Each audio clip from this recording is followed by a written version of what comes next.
Hey guys, I'm Cinella from Don't Say Hurry,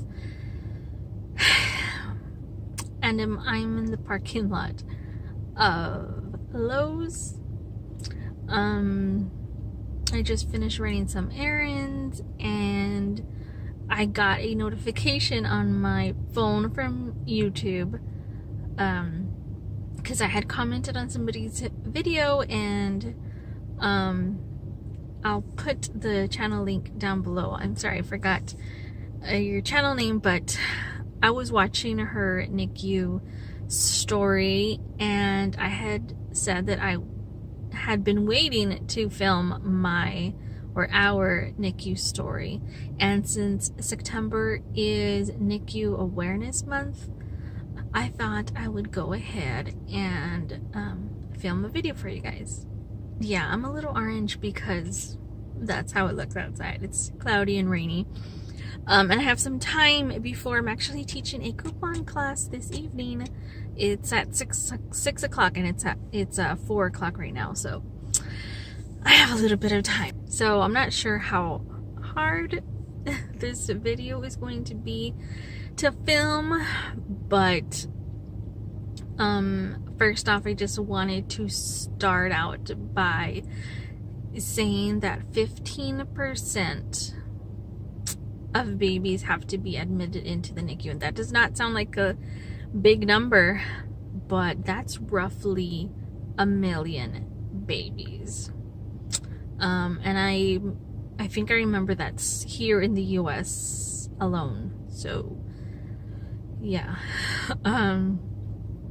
it's one thing that you hear stories about, and people always, well, in my experience, people always say, oh, my baby was preemie, and now, you know, they're grown and big and healthy and all that stuff. But that short time that you experience being in the NICU is like really hard. I am a mom of 4 children, happily married, 14 years or 13. But out of my 4 babies, 2 of them actually went to the NICU. So I'm just gonna go over them and share the story.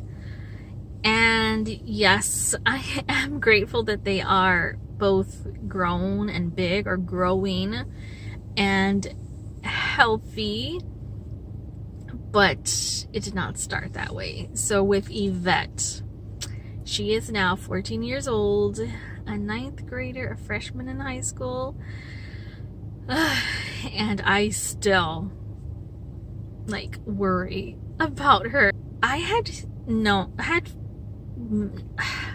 that something was wrong, or that might have just been, you know, first time mom syndrome, but every week, like, my blood pressure was just fluctuating a lot. So when I went in for my appointment at 33 weeks, I think, the nurse was like, oh, well, let me go get the doctor because this is kind of high. And she was talking about my blood pressure.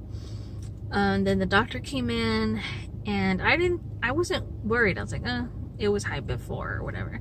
No big deal. But then when the doctor came in and said, Cinella, we're going to go ahead and send you to the hospital to get you checked out. He didn't mention we're going to deliver your baby or anything yet. But then right before we left, he was like, oh, you might be able to get to see your baby today. And I was just, I just kept a straight face, walked straight out of the office into the car, and my husband was with me, thank goodness. And I just started crying. I think we drove for like 30 seconds, and then we were supposed to go straight to the hospital, and I told my husband, turn that way, go away from the hospital, I don't want to deal with this.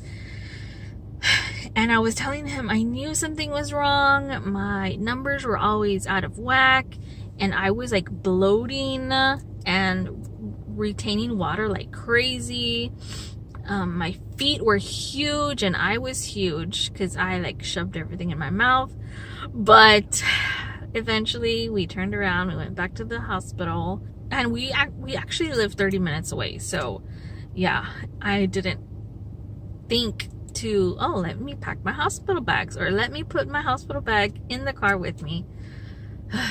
So long story short, I was diagnosed with preeclampsia, and they went ahead and did an emergency C-section after like an hour of pushing, and I was young and I had no idea what I was feeling and how to birth a baby. I was just holding back because, you know, I was scared. Really, I was just scared. So she was delivered and she went to the NICU. She was 34 weeks, 4 pounds. And she stayed there for 4 weeks. Thank goodness there was nothing severely wrong with her. They kept an eye on her heart. She didn't have to go have a breathing tube or anything like that too. And then she started drinking the bottle. She did have a heart murmur, which we followed up for like, I think 3 years with a cardiologist. And in the back of my mind, that heart thing was just the scariest part. I mean, because that's what keeps you alive. And she has had like, the doctor says heartburn, but I don't like doctors. But she gets like chest pains, really sharp chest pains. And it could be heartburn, but, you know, in the back of my head, I'm like, oh my God, or something's going to happen and I'm not there, or, you know, just all those same feelings come rushing back. But thanks be to God, she has not had any severe illnesses. Yes, love you, Mama. The next baby, the baby boy, he was born in December of 2016. I had only seen the doctor like a handful of times, and then my water broke at Costco, and I was 26 weeks. Yeah. And then a few days later he was born at 27 weeks. I felt him moving and kicking way early, like at, I want to say 10 weeks. I could feel him moving, and he would move like all the time, and I'm like, this is so cool, and I loved it. And I don't know if it was him telling me, hey Mom, something's gonna happen or something's wrong, you know, just enjoy all of my movements because you're not going to be pregnant for very long. I was put on bed rest. I stayed in the hospital for 4 days before I started getting labor pains, and I went into labor and the doctor did not believe me. By, oh gosh, I think it was like 7:05 or 8:05 he was born, first thing in the morning. And then the doctor came in like an hour later. He was like, oh, you had the baby. I'm like, yep. So he weighed 2 pounds and some ounces, and he stayed in the NICU for 90 days. And his time in the NICU was a lot more intense and scary and touch and go, and I thought I was going to lose my baby at times, and it's been the hardest time in my life. There was a lot of things going on in our life at that time that made it that much more difficult. I was alone, like I felt alone all of the time.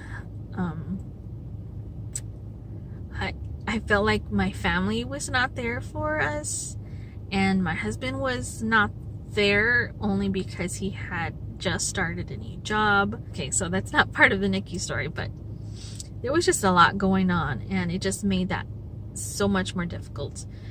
But I enjoyed every moment that I could with my baby boy. Wasn't able to hold him for like days. He was super tiny, and I couldn't believe that he was born so early, and he wasn't going to be able to come home with me. I was discharged on Christmas Eve. We went to a family get-together, Christmas party, if you will. We set New Year's. I don't know why. New Year's was the hardest. We went to a party that we are always invited to, and we decided, you know what, let's go ahead and go. And we went to go see the baby at the hospital, and then we went to the party, and then it turned to midnight, and I was bawling. I had to excuse myself, and I told my husband, I'm going to the car because I can't take it. I could not. I couldn't handle it. Like, my baby is in the hospital alone, and we're over here celebrating a new year. But on the positive side of things, he was so well taken care of by the nurses, like, do everything. So I recently saw a story that somebody shared on Facebook about a nurse, or a mom who became a nurse because her 2 twins were in the NICU, and she saw how much those nurses did, and she wanted to do all of that for other mothers so that they don't feel alone and scared. And I mean, sometimes it does not work out and things happen, and there was one baby who was literally hanging on to life for like 3 or 4 days, and there were babies that were next to our baby boy, and we saw them going home. We saw lots of babies going home, and ours was still there, still little, but we got to take ours home with no machines, no medicines, no other issues. And then there were babies that had to go home. The mom had to come and stay in a private room with them so that the nurses can show them how to adjust the medicines, whether they had to have a breathing tube or a feeding tube, how to change everything. And I just thought, like, oh my God, that must be so much harder. And I don't know how much harder, because I thought what we were dealing with was hard.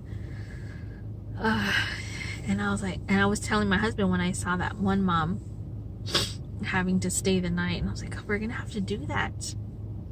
I mean, because I didn't know how long he was gonna stay there. I think this was at month 2 or something, and I'm like, we've been here 2 months, so if they discharge him and he has to have all of these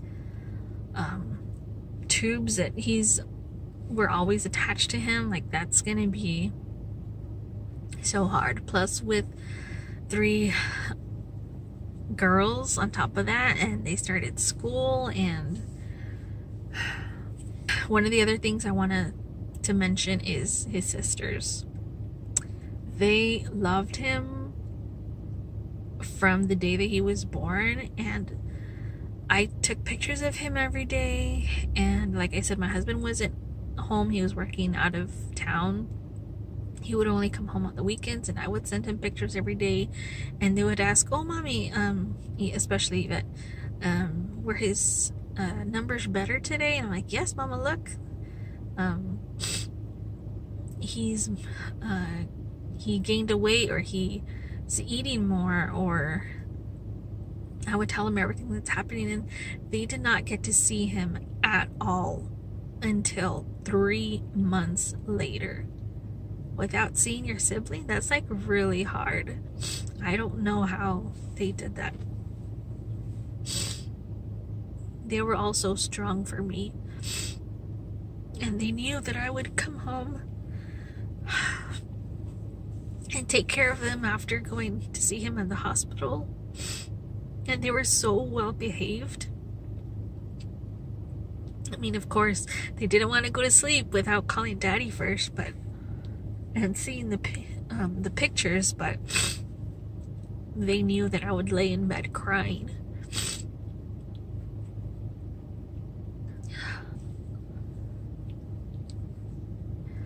And then he got transferred to another hospital, which was like another set of medical issues that arose that made the transfer come up.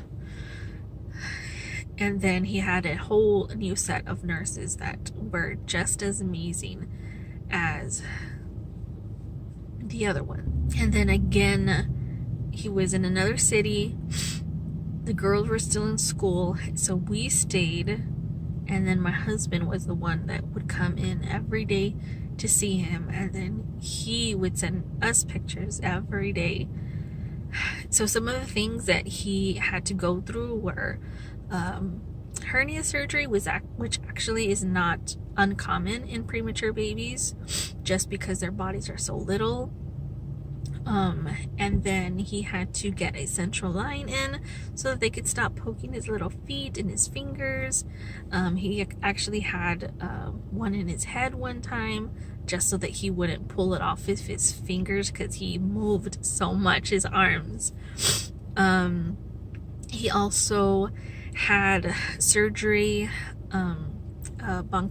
bronchoscopy to check his airways, because he had something, you can't remember what it was called, but his airway was super tiny. The doctor said that she could not even describe how tiny his airway was. So that's why he hadn't been eating very well for a while. That's why they couldn't take him off of oxygen for a while. For almost the whole time that he was in the hospital, he was on oxygen.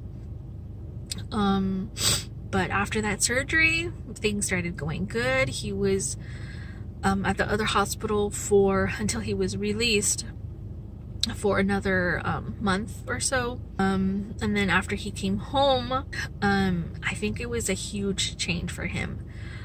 Some of the things that he didn't like were going to the doctor.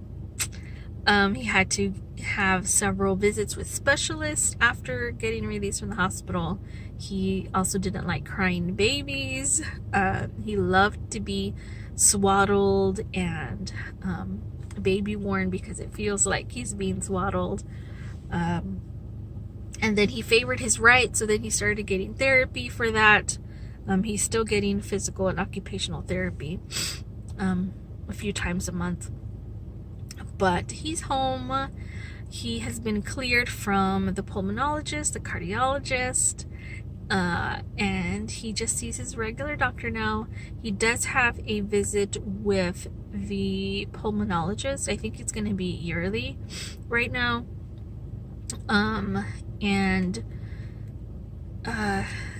He does have, the only thing he has, he doesn't have to get his RSV shots this year, which, I'm hoping he doesn't get sick or RSV.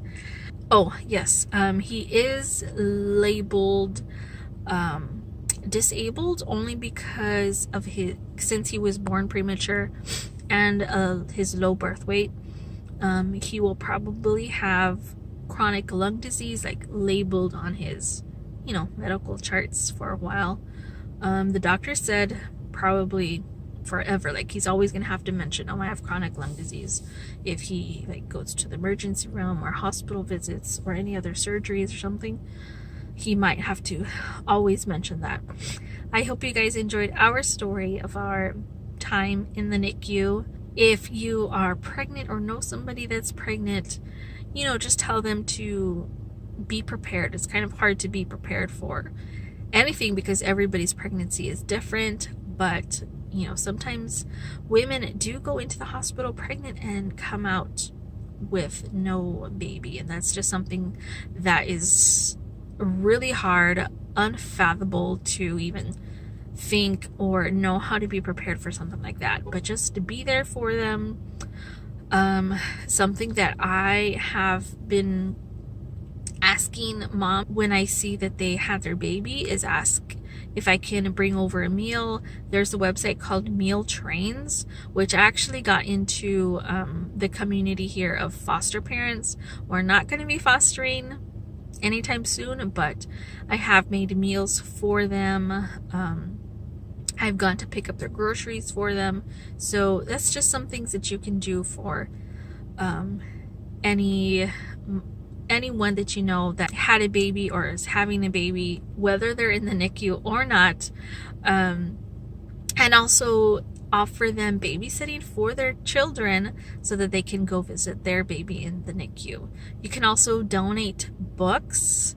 One of our local hospitals back where we lived in the valley, they had a library and a book drive every few months to replenish their library so that the moms and guests and the nurses, the volunteers, can read to the babies, which is something I did every day with my baby. You can also donate blankets and stuff. I'll leave links down below for some organizations and nonprofits that where you can get some more information about that, or you can just ask your hospital. So be sure to give this video a thumbs up if you liked it. Comment down below something that you think you will be able to do for a NICU baby, mama, family, or somebody that you know is expecting. And also don't forget to subscribe if you haven't already, so you guys can check out our other videos that are not so sad. I do weekly vlogs and collabs and other mom videos. So we'll see you guys in the next one. Bye.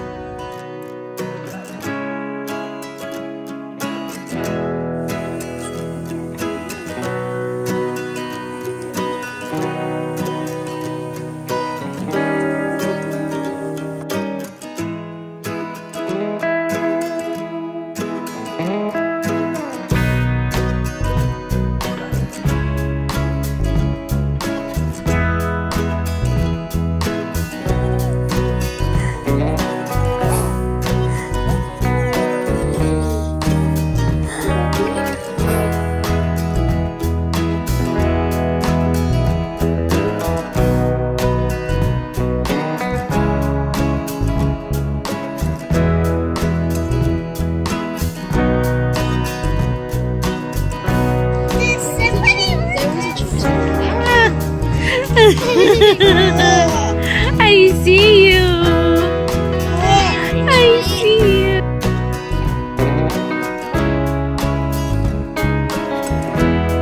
You behave, okay? You behave? Uh-oh. Uh-oh, you gonna come with mama? That's my sweater. What are you doing? Silly boy.